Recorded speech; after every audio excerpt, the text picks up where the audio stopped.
This just in, yes it is, I'm Marky Billson, Tri-City Sports Now, and I got good news for Virginia Tech Hokies fans, especially those that follow the Gobblers on the hardwood. Anyone still call them the Gobblers? This is even still up on a stadium. I haven't been there in a while. So, you even get this thing where they call the Virginia Tech, they got a turkey on as the logo, and that's the Hokie bird. No, it's a turkey. They were the Gobblers. Okay. Go to the College Football Hall of Fame. They got a picture up there of the 1913 Virginia Tech team all standing around a turkey. I don't know why they don't call them the Gobblers anymore. Ben Franklin would be angry at you. He'd be very mad at you. Trust me, and that man can handle electrocution. So you don't want his spirit on your bad side. I say go back to Gobblers as well. So, keep that. I mean, Yale can be the Elis and the Bulldogs. Auburn can have every single noun in the dictionary as their mascot. Plainsman, Tigers, War Eagle. I don't care if it's a cry or if it's a nickname. How many other words are there left in the dictionary? Not that many. Anyway. Hokies and Gobblers. What's why we call them the Gobblers? I mean, I know there was like an old coach who said, oh, geez, that came from the football team eating too much or something. That was the idea. Was it Beamer who came up with that or something? I don't know. I like Gobblers. It's very unique. It has character. Not that Hokies don't. What's the story, Billson? Okay. Joe Bamisile. He's a 6'5" guard out of Richmond, Virginia. And according to 24/7, the number 62 overall prospect, you can say what you will about that, but he just flipped his commitment from Northwestern to Virginia Tech. I guess it's not that big of a surprise. He's from the Old Dominion. I mean, come on now. He's from the state capital and all that. You're talking going to Northwestern, which gives you a heck of an education, but they've only made the NCAA tournament once in their entire, basketball history. So what is your excuse, Citadel?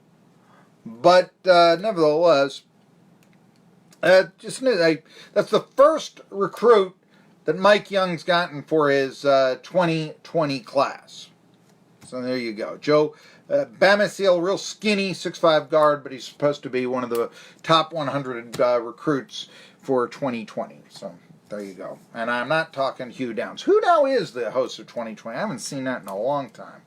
So a few years ago, they were doing a story on some people who broke the law in Mountain City. So there you go. You know who broke the rules, don't you? We were talking a little bit about this before from the Tennessee Titans. Yes, suspended 4 games. It is Taylor Lewin, the offensive lineman.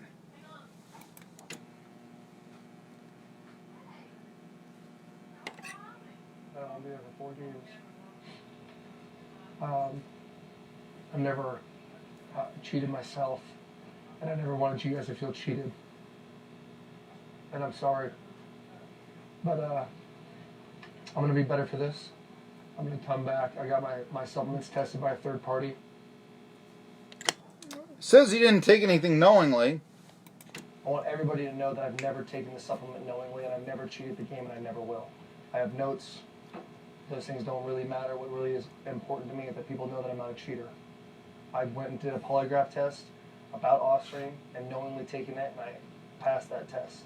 I've never taken anything that would cheat the game. Okay, I believe him, but it's simply a situation of, no, sir, those peanuts aren't complimentary there at the bar. We'll either ask you to pay for them or we'll have to charge you with theft. I mean, it's that, and so that gets a 4-game suspension. It just seems like the Titans, I just said 2 years ago, I was proclaiming that I thought, 2019 we'd be talking about the Titans as a Super Bowl contender. Now we're talking about, can they avoid last place? We shall see. Other NFL news. I've thought that suing referees or the NFL, because you don't like calls, it's the most frivolous thing in the entire world. I don't care what the replay says. I mean, it's frivolous. Okay? However, it's becoming more and more looking like Roger Goodell will be disposed in a court of law. League is currently in court in Louisiana in a case stemming from the pass interference call that wasn't called in the NFC Championship game. And just what a waste of time. I mean, what a waste of time. They're not going to overturn the game. Okay, there's... How many bad calls have there, has there been? I wonder what St. Louis fans think about that. Because if you're an old-time St. Louis fan, there are a lot of people that think the Cardinals lost the 85 World Series on a blown call at first base. And it was the Cardinals in the sixth game, need only 3 outs for the World Series. They, bottom of the ninth inning, ball player named George Orta beat out an infield hit. Or did he? Replay showed that he was actually out by a step. Don Denkinger was the first base umpire, so he got caught. And then the Royals rallied for 2 runs in the bottom of the ninth, sent the game into the 7th game, and the Cardinals lost at 11-0. But everybody knows that if they got that first out, they would have, shut out the Royals, I guess is the feeling and all this. And I mean, that's not 100%, and plus you had game 7 to win anyway, so why don't you take advantage of that? But, you ask St. Louis Cardinals, that's where they lost the World Series.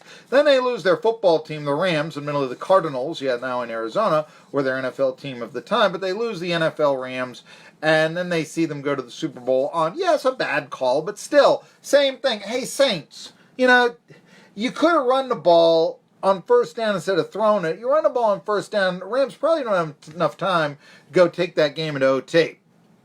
Or you can hold them in overtime, and I know that the Rams connected on a miracle field goal, but still, you had to cross the 50. There's no reason you had to give Jared Goff and company that kind of field position, right? But nevertheless, the court in Louisiana, they say that the NFL's attempt to stop the lawsuit, the NFL filed an emergency writ with the Fourth Circuit Court of Appeals to stop it, but they denied their request Wednesday afternoon. They want to hear from Roger Goodell. What's Roger Goodell going to say? Yeah, it's a missed call, but it's part of the game. I'm big on don't criticize the parameters that aren't yours. And that goes to, referee calls. Blame the factors that are yours. You're a coach. The Dallas Cowboys coach in 2020, Sean Payton. If he had employed better strategy, the Saints defense hadn't wilted under pressure, you're going to the Super Bowl. By the way, the judge is named Nicole Shepard, and she ruled last week that Lemon, an attorney in his own right, could move forward with the discovery. So what it means is that Lemon is claiming that he's the guy that's suing. He's claiming that the non-call against Los Angeles in the title game is directly to the Rams earning a trip to the Super Bowl. A lot of things led directly to the trip to the Super Bowl. He's alleging, therefore, fraud, unjust enrichment, and detriment reliance. Don't you think that's a little bit much? Really? I don't know what the damages limit is seeking. What? I mean, they want, Sean McVay to go in front of a camera with actual tears in his eyes saying, we're not worthy, we're not worthy. They're not going to replay the Super Bowl, folks.